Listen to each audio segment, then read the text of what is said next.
네, 매주 월요일 어렵고 딱딱하게 느껴지는 경제 소식을 이해하기 쉽게 짚어보는 이채로운 경제 시간입니다.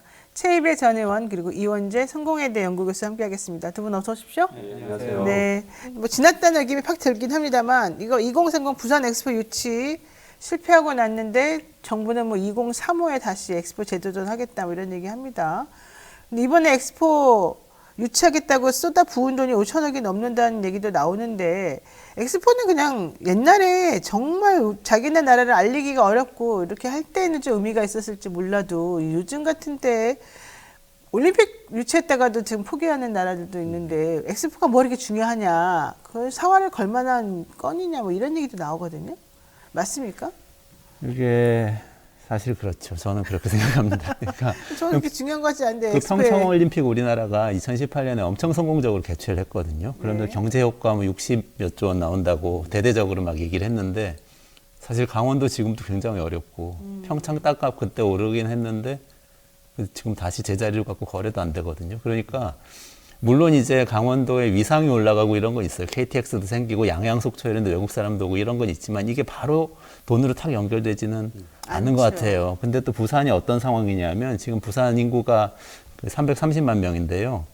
2035년 엑스포를 또 유치하겠다고 하는 거잖아요. 그때 네. 되면 300만 명 아래로 떨어집니다. 그리고 지금 5명 중에 1명이 65세 이상이에요.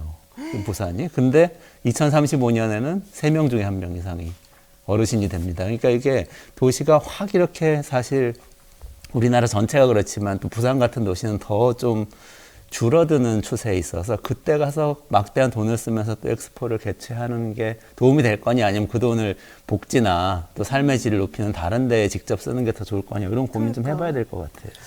네, 엑스포를 하는 이유가 경제적인 이유보다는 저는 정치적 이유가 더 큰 것 같아요. 어떤 그러니까 이제 정치적인 이유가 있을까요? 특히나 부산 지금 박현중 시장 같은 경우가 2030년에 반드시 하겠다고 해놓고 딱 이번에 안 되니까 35년에 다시 하겠다. 근데 지금 안 된 이유에 대해서 좀 우리가 면밀히 분석하고 정말 우리가 너무 택도 없이 졌잖아요. 네. 그러면은 우리가 정말 외교적으로 이런 것들을 분석해보고 다시 도전해야 되는지 말아야 되는지 이런 얘기를 해야 되는데 그런 게 없는 거죠. 그냥 무조건 내가 부산시장으로서 여기에다 뭘 유치하겠다, 큰 걸 뭐 해나겠다 이런 이제 자신의 홍보성으로 이제 이용되는 거죠. 그러다 보니까 굉장히 정치적인 행사로 이제 활용되는 거예요. 그래서 저는 엑스포의 어떤 경제적인 효과나 경제적인 목적이 아니라 정치적인 이유로 뭐 대통령도 그렇고 지금 네. 부산시장도 그렇고 추진한 거 아닌가 이렇게 판단합니다.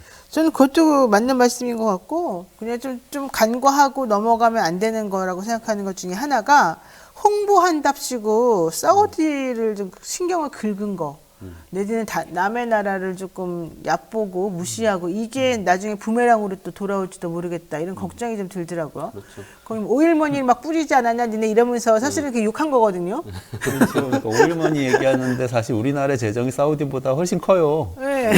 뭐 돈으로 따지면 우리 반도체 머니가 오일머니보다 세다고요, 그러니까요. 현재로는. 근데 근데 그런 걸 하면은- 그런 비하적인 말을 하는 건 이해가 안 갑니다. 그러니까 기분 나빴을 것 같은데. 근데 문제는 그때는 그냥 넘어간다 하더라도 결국은 그게 다 돌고 돌아가지고 나중에 우리 경제나 우리 기업이 그 나라에 가서 일을 하거나 이렇게 할 때 분명히 그 상대국들이 니네랑은 일하기 싫다 이렇게 할 수도 있어서 그러니까요. 저는 그런 거를 조금 정치하시는 분들이 좀 크게 생각하고 해야지 뭐 당장 요 앞에 거 뭐 하나 하겠다고 큰 흐름을 망가뜨린다거나 이건 좀 안 했으면 좋겠다. 이 생각이 좀 드네요. 자, 본격적으로 이야기 한번 나눠보겠습니다. 종부세를 내십니까, 두 분은? 그럴 만한 내부동산이 아직 없습니다. 종부세 납부 대상이 지난해 120만 명에서 올해 41만 명으로 대폭 줄어들었다 이런 얘기인데요. 사실 저는 종부세를 냅니다. 근데 문재인 정부 때 정말 많이 냈습니다. 제가 미치는 줄 알았었는데 내가 세금 때문에 막 욕을 하고 그랬는데 진짜 많이 줄었어요. 윤석열 대통령 된 다음에 많이 줄었고요. 네. 우리 동네 사람들 다 너무 기뻐가지고 막 입이 이렇게 올라가고 있어, 입꼬리가.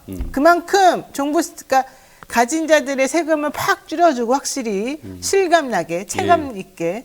그 다음에 앞으로 더 줄이겠다는 게 지금 정부의 태도인 것 같습니다.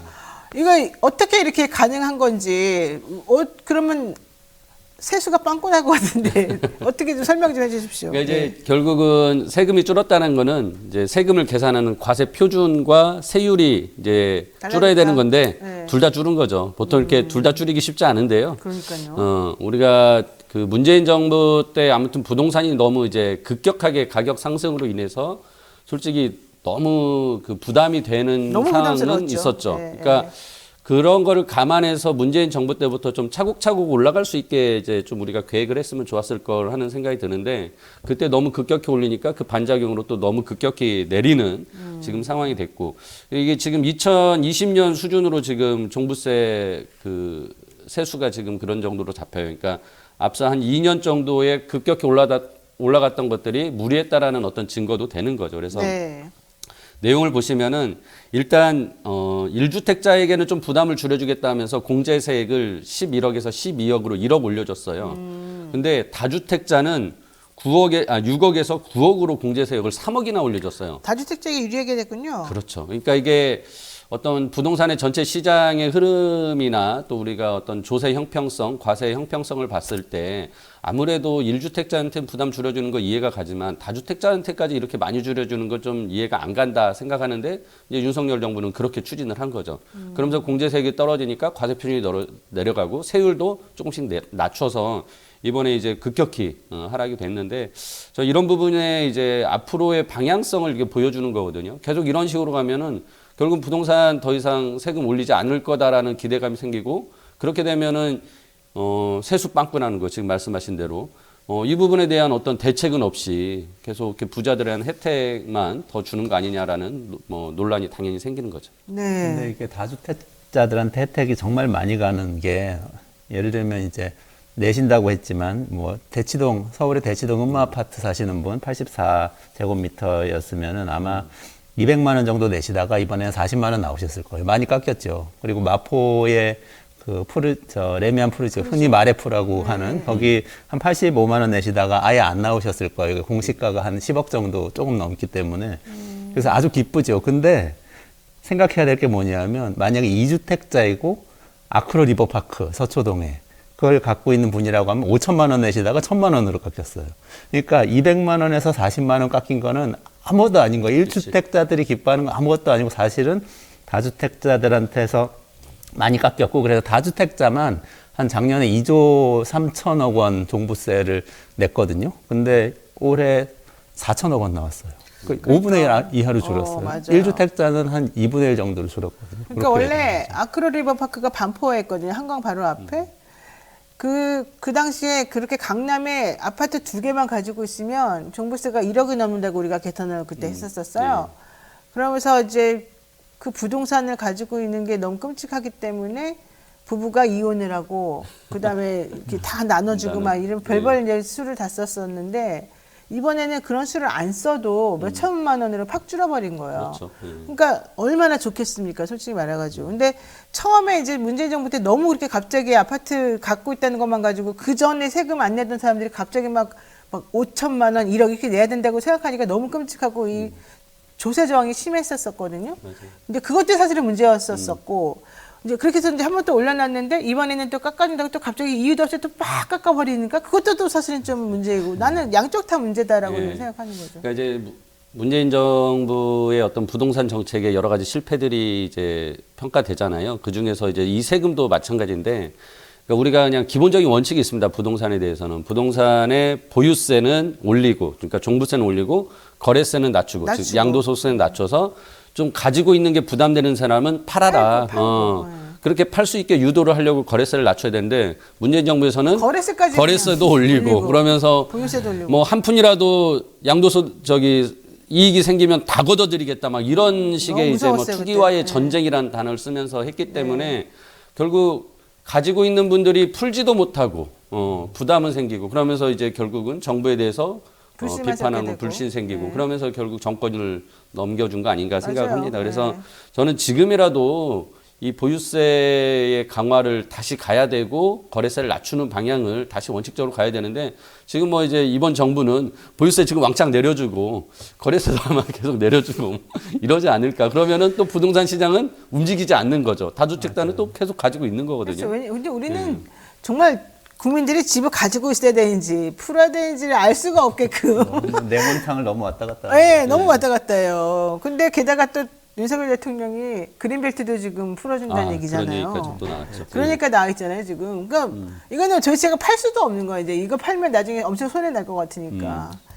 근데 사실 문제는 세수인데 그렇죠. 지금 계속해서 뭐 지금 세금이 덜 거쳐서 문제라고 하고 지출을 줄여가지고 구조조정하겠다고 했는데 그게 잘 됩니까? 지출 줄이는 거 진짜 어렵습니다. 윤석열 맞아요. 정부도 잘 못 줄이고 있어요. 네. 줄인다고 예산 깎았다고는 하지만 거의 그대로인 거거든요.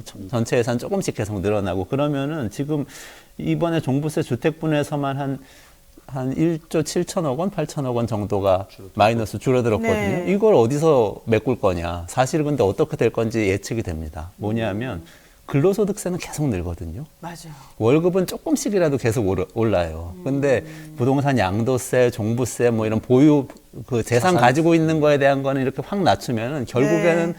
근로소득세에서 차곡차곡 충당하다가 나중에 가면 마지막에 부가가치세까지 올려서 이렇게 우리 물건 살 때 내는 소비세로 충당하게 되는 사태가 벌어질까 봐 이제 걱정이 되는 거예요.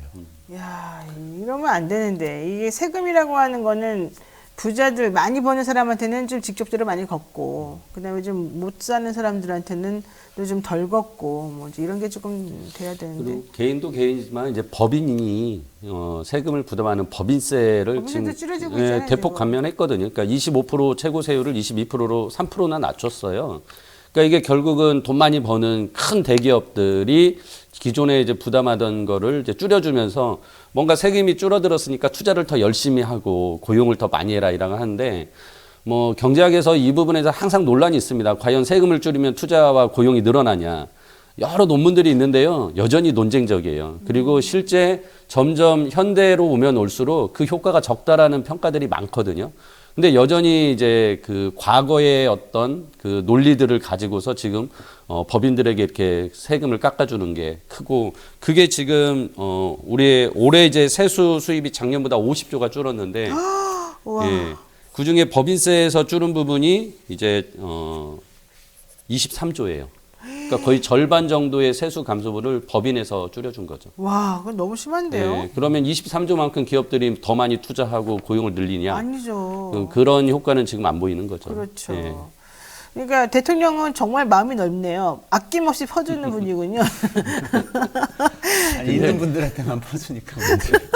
없는 분들한테 좀 없는 퍼줘야 사람들한테 주는 되는데. 게 아니라 있는 사람들한테 더 나눠. 23조 7천억인데 한 24조 정도 세금 줄여주고 지금 이번에 그 엑스포 유치한다고 돌아다니면서 이제 그 또 대한상의가 돈 걷었거든요. 한 300억 정도.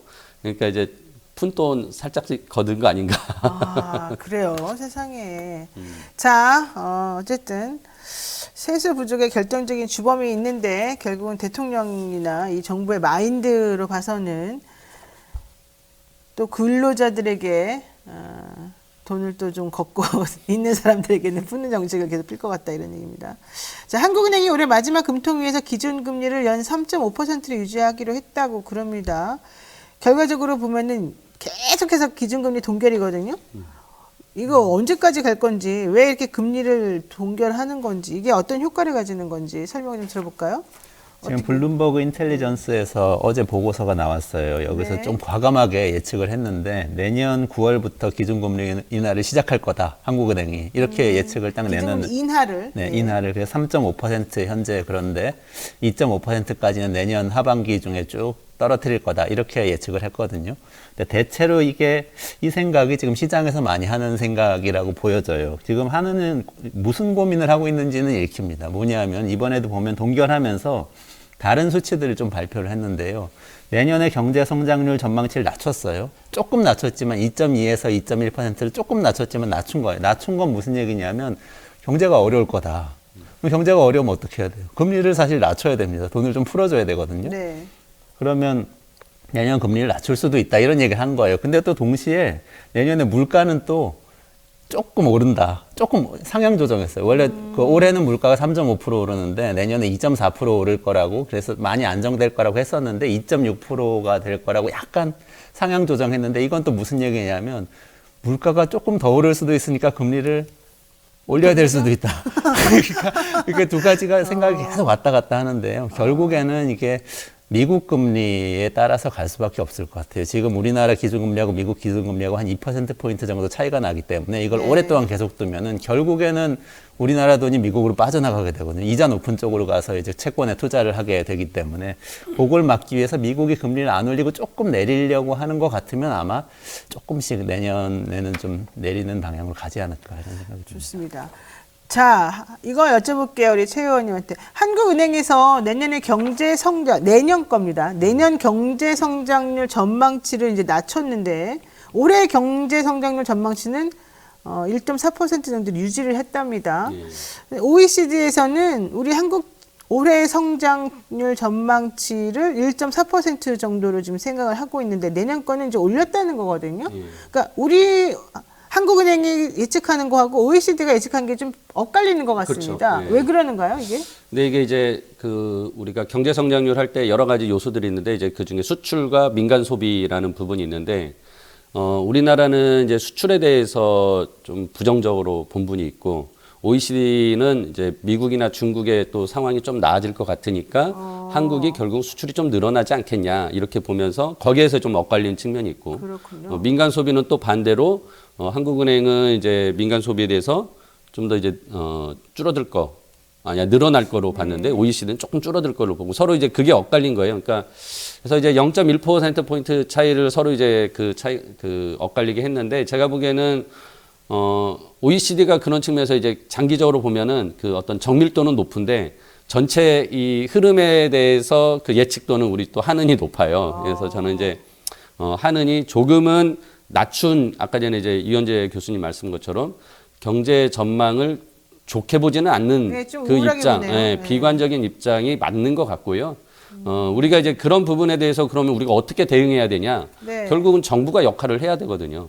그러니까 기존의 민간 소비가 줄어드는 부분을 정부 지출을 통해서 좀 경제 활성화할 수 있는 그런 노력을 해야 되는데 지금 정부는 오히려 예산을 자꾸 압박을 하면서 긴축으로 가잖아요. 네. 그러니까 이게 오히려 하는 입장에서 정부가 저런 입장이니까 낮아지는 게 맞겠네라고 생각하지 않을까. 이런 부분들이 좀 더 중앙 정부하고 그다음에 한은하고 이게 좀 서로 그런 부분에서는 이제 좀 경제 큰 틀에서 어떻게 그 재정 운용에 대한 방향성을 가져가야 될지 좀 같이 고민을 해야 될 것 같습니다. 근데 제가 보니까 삼성전자 같은 경우 예컨대 계속 오르고 있거든요, 지금 현재. 그러니까 반도체가 생각보다 또 선전하고 있어서 아까 말씀하신 것처럼 수출 전망치 같은 경우를 지금 OECD가 좋게 생각하고 있다는 이런 얘기를 했었었는데 또 그렇게 보면은 그런 라인으로 좀 세계 경제가 좋아지다 보니까 우리도 같이 편승해가지고 좀 좋아지는 거 아닌가 이런 생각도 조금 들긴 하거든요. 근데 이제 삼성전자는 그런데요. 또 이제 우리가 나머지는 뭐 안 전기차나 2차 전지 쪽 그런 부분은 또 둔화세거든요. 그렇죠. 그러니까 이제 산업마다 이제 그런 상황이 조금씩 다르기 때문에 우리가 좀 그 부분에 대해서는 면밀히 봐야 되는 거죠. 네. 지금 전부 다 금리만 보고 있는 거예요. 전부 다 전부 미국에서 다? 금리 내리기 금리, 시작하면은 사람들이 돈을 빌려가지고 자동차도 사고 뭐 뭐든- 핸드폰도 새로 사고 사기 시작할 건데 돈이 그러면 풀릴 것 반도체도 같고. 필요하고 뭐도 필요하고 이러면서 막 상상을 다 하고 하는데. 그냥 미국의 그 연준만 계속 바라보고 있는 겁니다. 그럼 미국 연준은 풀립니까 이제? 지금 좀 내려가는다는 내릴 거죠? 수도 내년에는 내릴 수도 있다는 방향으로 지금 얘기를 시작을 내릴 하고 수도 있는 거죠. 있다. 네. 그러니까 이제 더 이상 인상 기조는 안 간다. 인상은 안 할 거다라는 거에 대한 것은 이제 확실한데 그러면은 유지할 거냐 내릴 거냐에 대해서 이제 지금 혼재되는 상황이죠. 내려야 되지 않겠습니까? 좋습니다. 자, 한편 한국은행에서 우리나라 저출산 문제 지금 너무 심각하다. 2070년 정도가 되면 아예 인구가 4천만 명도 안 될 거다. 이런 얘기 지금 하고 있어요. 현실적으로 그 뉴욕 타임즈인가에서 우리나라에 대한 이 출산율 문제를 분석을 한 게 있다네요.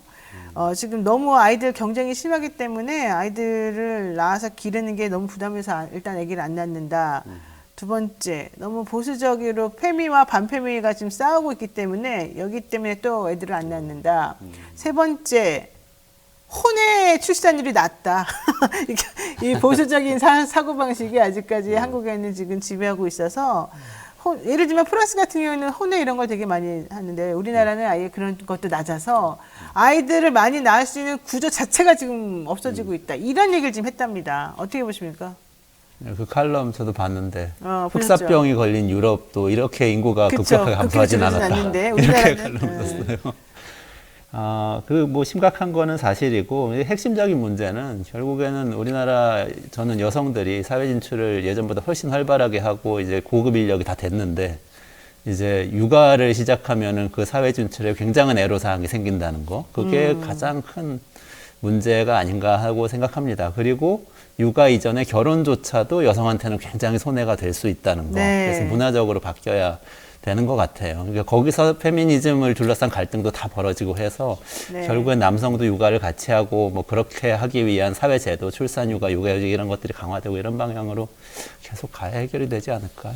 그래요? 그러니까 그 점점 인구가 줄어드는데 인구가 줄어드는 만큼 그럼 누군가 일할 사람을 더 보충해야 되는데 그래서 이제 외국인 노동자든 뭐 이렇게 이제 그 대체를 하잖아요. 근데 결국은 여성들이 더 사회적인 경제적 활동을 더 많이 해주면 되는 거거든요. 그 부분도 굉장히 중요하고 예전부터 그 부분을 강화하기 위해서 여러 노력을 해왔는데 지금 이현재 교수님 말씀하신 것처럼 아직 사회적 분위기가 여성이 그 경제 활동하는 것이 아직은 불편한 상황들이 있어요. 그래서 이제 결국은 이게 결혼, 육아, 돌봄의 문제인데 이 돌봄의 국가 책임이 강화가 돼야 되는 거예요. 그래서 출산을 하고 애를 낳아도 여성이 계속 경제적 활동을 할 수 있는 사회적 뒷받침, 그 국가의 정책이 뒷받침이 돼준다면 뭐 여성이 출산했다고 가정으로 들어가지 않는 거죠. 그러니까 이제 그 부분에 대해서 지금까지 제도적으로 보완해왔지만 제가 보기에는 여전히 부족하고 이 부분 강화하기 위한 노력이 계속 필요한 거죠.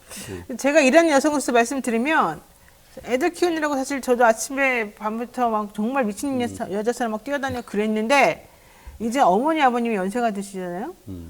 제가 여기 오기 전에 새벽 5시에 일어나가지고 어머니 아버지 식사를 해드리고 와요. 나는 못 먹고. 네. 그래서 내가 여기를 항상 5분씩 10분씩 늦어요. 그럼 맨날 혼나요. 나는. 너는 왜 이렇게 늦게 다니냐고. 그게 한두 번이 아닌데 어쩔 수가 없는 거야. 아침에 그 시간이. 오늘 아침에도 내가 엄마의 운동화 끈을 끼워주고 왔다니까요. 밥 드리고 간 다음에 엄마가 묶이고 있어서. 그러면 나는 그 일을 하느라고 직장에 늦는 거예요. 그러면 직장에서는 그거를 당연히 직장은 또 직장일이 있으니까 뭐라고 할 수밖에 없는 거잖아요. 이 시스템이 돌아가야 되니까.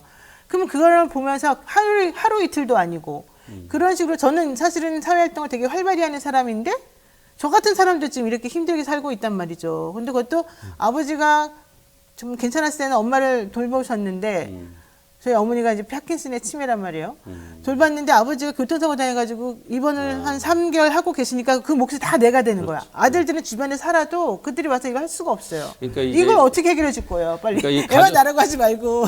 아니 이 가족 돌봄에 대한 어떤 부담이 아직도 여성들한테 힘들어요. 많은 너무 거거든요. 힘들어요. 예. 예. 어제도 하루 종일 애 데리고 다니고 뭐 하고 미치는 줄 알았어요. 예. 그러니까 이런 것들이 결국 국가가 이 돌봄에 대한 시스템을 더 많이 강화해야 되는 부분이 필요한 거죠. 그러니까 지금 노 변호사님이 할 일을 예를 들어서 아침 일찍 누군가가 뭐 오셔서 대신해줘야 되는 게. 근데 그것도 사실은 또 그러면 그분 여성분일 가능성이 높고. 근데 아무튼 자기 집은 또 해결 못하고. 아니 이제 그걸로 인해서 결국은 이제 여성은 경제적 일자리가 생기는 거고 그게 이제 우리가 전체적으로는 사회적으로는 일자리의 문제도 해결할 수 있는 부분이 있는 거거든요. 그래서 우리가 이제 그런 부분을 돌봄의 강화에 대한 부분 계속 눈이 주장하는 게 바로 그겁니다. 그래서 저는 이게 사회복지 시스템이 이거를 해결할 수밖에 없는데 지금 이 정부는 사회복지 시스템은 좀 너무 신경 안 쓰고 그냥 많은 돈도 깎고 막 잘 안 하잖아요. 그러니까 직접적으로 눈에 보이는 것만 하려고 그러고. 그러니까 그런 것들에 대해서 앞으로는 10년, 20년 지금 나중을 대비해서라도 지금이라도 빨리 늦었지만 시작하지 않으면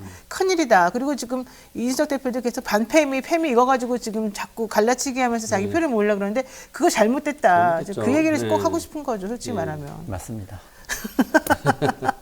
맞습니다로 끝날까요? 어쨌든 돌봄이 중요한 것 같아요. 돌봄을 어떻게 할 건가 이게 제일 이제 큰 복지 문제랑 문제예요. 우리 가족의 문제가 이런 식으로 흘러갈 수밖에 없어서 그 부분에 대해서 좀 대책을 마련하지 않으면 해결이 좀 안 되니까 좀 같이 생각해 봅시다. 여기까지 오늘 이렇게 얘기하고 정리하는 걸로. 그러시죠. 알겠습니다. 네, 지금까지 최희배 전 의원 그리고 이현주 교수 모시고 이야기 나눴습니다. 두 분 오늘 말씀 고맙습니다. 예, 네, 고맙습니다. 감사합니다.